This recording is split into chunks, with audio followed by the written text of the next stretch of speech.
Indonesian. I wanted an Indonesian Bible to master a few words of the Indonesian. So I went to the Bible house in Durban. My city in South Africa has got a Bible house where they specialize in Bibles in different languages. I want an Indonesian Bible. They said they haven't got it. Okay. I said, try Johannesburg. They might have it. So when I went to Johannesburg, I go to the Bible house in Johannesburg. And I go and search for this Indonesian Bible. And I got it. And I'm looking in the shelves, some other books. I see a New Testament, Greek and English. Like we have the Quran, Arabic and English, Greek and English, a New Testament. I took that big volume out and I'm starting to go through that. And the supervisor of the Bible house is watching me. You know, with this funny headgear and this beard. He says, what this guy is doing with all these expensive volumes, because this was an expensive volume which I took down, Greek, English of the New Testament. So he comes up to me, he says, good morning. I said, good morning. He said, what makes you interested in these books? I said, no, I do comparative religion, and I have come across something here in this Greek English of the New Testament that can be of use to me. He found me an interesting character. He said, would you like to have a cup of tea with me? I said, no, I don't mind at all. So he took me into his office.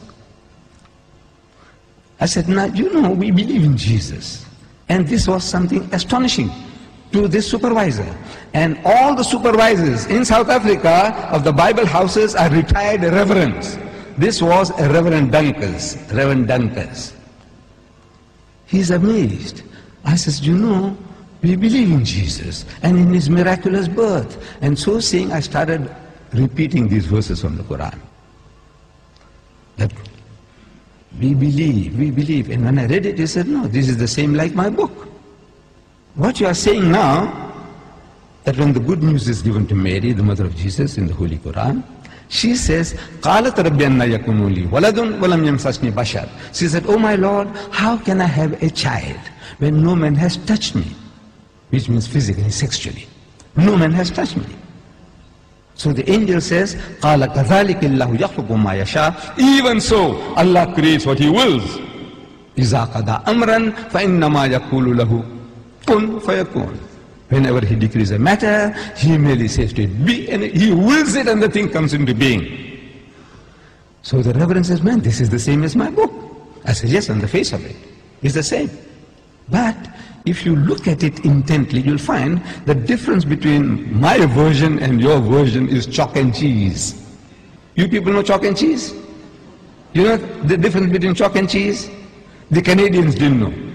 The Canadians, I'm telling you, when I went to Canada, I spoke about chalk and cheese. They didn't hear that phrase before. We, the English people in South Africa, we know, everybody knows chalk and cheese. Chalk and cheese may look like white, but it's that's poles apart. You can't eat chalk, but you can eat cheese. No? But the Canadians didn't know. The Canadians didn't know. I'm telling you. I don't know whether you people know. Difference between chalk and cheese. The poles are, in other words, poles apart. She said, how? I said, you know, in the Holy Bible, in the Gospel of St. Luke, we are told when this good news was given to Mary, the mother of Jesus, about the birth of the Holy Son, she says, how can this thing be when I know not a man? In the biblical language, know means sex. No to know means knowing sexually. Not she doesn't know a man. She knows her uncle, her fathers, her neighbors. Surely she knows other men. But no. No in the biblical language means sex. In the Quran it says, no man has touched me. Again, it means not touched me, means had sex. Both the Quran and the Bible are saying the same thing. The replies to them are revealing. In the Holy Bible, the answer to Mary's protest was that the Holy Ghost will come upon thee. I'm reading the Bible to you. Luke. The Holy Ghost will come upon thee, and the power of the Most High will overshadow thee. Now that gives you a mental picture. The Holy Ghost is a person. That's what the Christians say. The Father is a person, the Son is a person, and the Holy Ghost is a person, but they're not three persons, but one person. I don't know whether you heard that expression before. But He's a person. This Holy Ghost will come on Mary.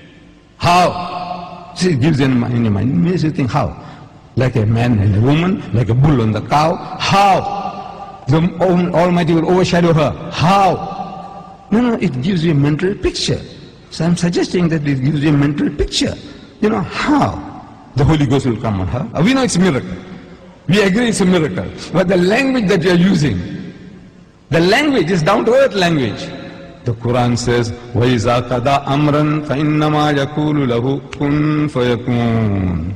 For God to create Jesus without a human father, says kun, he says be, and it is. For him, it's just to will it, and he comes into being. So, I'm asking the Reverend, I said, now between these two versions, we are both trying to say the same thing. We are both trying to give the same message, that he was born miraculously. There's no doubt about that.